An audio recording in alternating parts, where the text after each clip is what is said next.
Good morning, everyone. So, this is your fourth part for chapter 1 History, the French Revolution. So, in the previous videos, we have already discussed about the political, social, and economic conditions in France. In the political situations, you read where the power was ultimately concentrated in the hand of the king, and the first two states enjoyed all the privileges. And in the economic scenario, you read that the country started meeting losses. It had financial problems. So to meet the financial expenses, what king he thought of increasing the taxes and introducing some of the new taxes.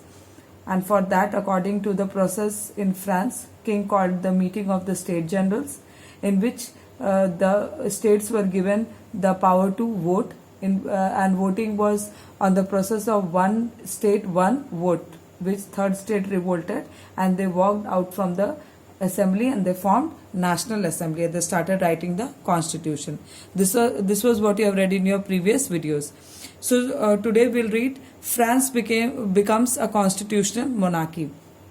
So when third state people they started writing down the constitution in 1791 they completed the constitution.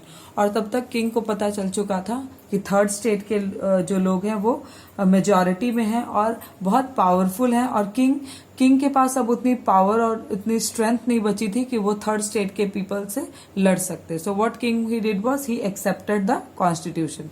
So the moment king accepted the constitution, France became constitutional monarchy. So what is constitutional monarchy? So constitutional monarchy is a situation when a country is governed by the king, but the king is guided by the constitution. That means king के पास ultimate powers नहीं होते, rather king is the nominal head. That means he has the powers, but he is guided, he is checked by the constitution. So National Assembly completed the draft of Constitution in 1791. So 1791 में National Assembly ने अपने Constitution को draft करने का काम खत्म किया and the France became constitutional monarchy and according to which they limited the power of the king. Means king के जो powers थे वो अब limit हो चुके थे. King अब surplus power या ultimate power enjoy नहीं करता था. Rather now earlier king was supreme, now constitution was supreme. Just as same it is presently in Britain. In Britain में बिल्कुल same situation है. Royal family is the ruling family, but royal family is guided or is checked by the constitution. So your Britain has constitutional monarchy. Separation of power. जब national assembly ने constitution frame किया, one thing what they realise was that king क्यों लोगों पे अपना decisions और ideas force कर पाता था, because all the powers were concentrated in his hands. So to remove that, to eradicate that, what they decided, separation of power. कि अब पावर एक पर्सन के पास, एक रिप्रेजेंटेटिव या एक हेड के पास नहीं रहेगी, rather it will be divided among the various organs of the government. So these organs you must have already read in civics because your country has all these three organs are very similar in your country presently. So legislature, executive and judiciary. So legislature frames the law, executive execute the law, and judiciary is the law making body, or you can say they check the justice, your court, police, all they fall under judiciary. They keep a check on the wrong happenings in the country. So the powers were divided into the three organs of the government: legislature, executive and judiciary. Now you all must be wondering कि अब तक तो constitutional monarchy आ चुकी है, तो किन के पास voting rights थी? It was not that everybody got the voting right. It was not that France with the new constitution they followed universal adult franchise. ऐसा नहीं था. यूनिवर्सल एडल्ट फ्रेंचाइज नहीं मिला था, सबको वोटिंग राइट्स नहीं मिले थे. So first of all, women were completely eliminated from the voting right. या वो रिच वुमन होती, या वो पुअर वुमन होती, या woman from the educated section और from the illiterate section, nobody was given right to vote. किसी भी वुमन को वोटिंग राइट्स नहीं दी गई थी. तो वोटिंग राइट्स फिर मिली किन्हें थी? Active citizen. अभी एक्टिव सिटीजन कौन थे? So before that I will tell you that French society उस समय अब 2 कैटेगरीज में बट गया था, active citizen and passive citizen. अब एक्टिव सिटीजन कौन थे? See here. Now men above 25 years who paid taxes equal to at least 3 days of a laborer's wage were entitled to vote. So ऐसे men जो कि एक labourer के 3 day की earning के जितने, सपोज एक लेबरर एक दिन में 20 रुपीज अर्न करता है तो 3 दिन में कितने अर्न करेगा? 60 रुपीज। सो ऐसा पर्सन जो at least 60 rupees, suppose this is not the real situation, I am just giving you an example. So suppose एक ऐसा पर्सन जो 60 रुपीज टैक्स पे करता था, मीन्स एक लेबरर के 3 डे की अर्निंग के जितना, that person was called as active citizen. वैसे ही लोगों को वोटिंग राइट्स दी गई थी, वो वोट कर सकते थे और इलेक्ट कर सकते थे। That means they could participate in the process of election.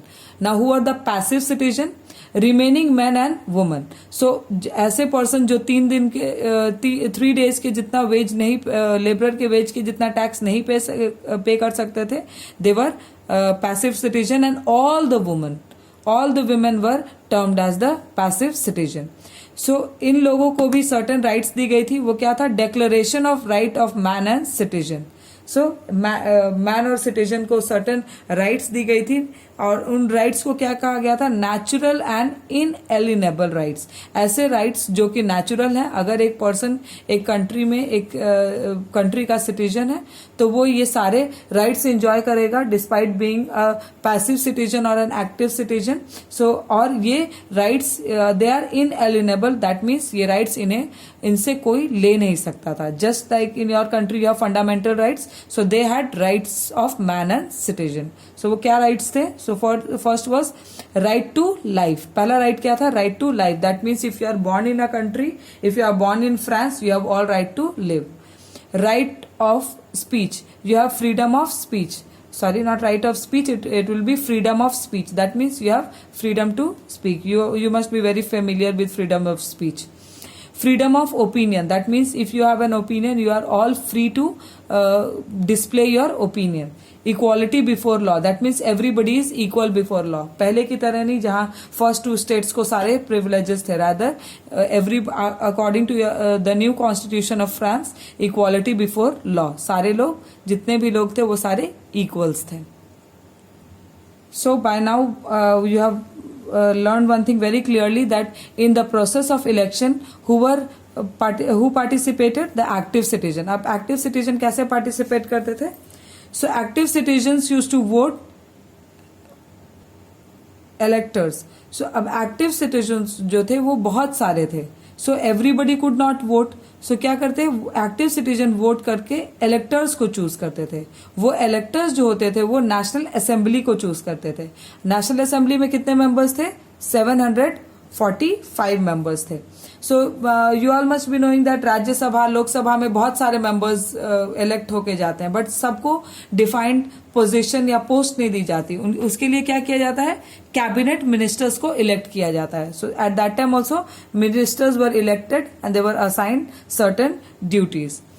So national assembly का क्या काम था? They used to keep a check on the king as well as ministers. So the constitution used to keep a check on the king. The constitution used to control the king. The national assembly used to control the king, and national assembly used to also control the ministers. अब king के पास क्या थी? king के पास एक veto right थी. Now what was veto? You all must be knowing, you would have read in civics when you must have read about UN, United Nations. So veto right means that king could oppose if king was not satisfied by any change or any decision. So king had all right to oppose. So ultimately the fate of the passive citizen remained the same. इनके life में कोई change नहीं आई. अगर Louis 16 throne पे था फिर भी their condition was the same. Now when France became constitutional monarchy, still their condition was the same. उनके लाइफ में कोई चेंजेस नहीं आए, rather they were still suffering, okay, because they had no say in the decision making. Still, despite being the part of the country, they had no responsibility.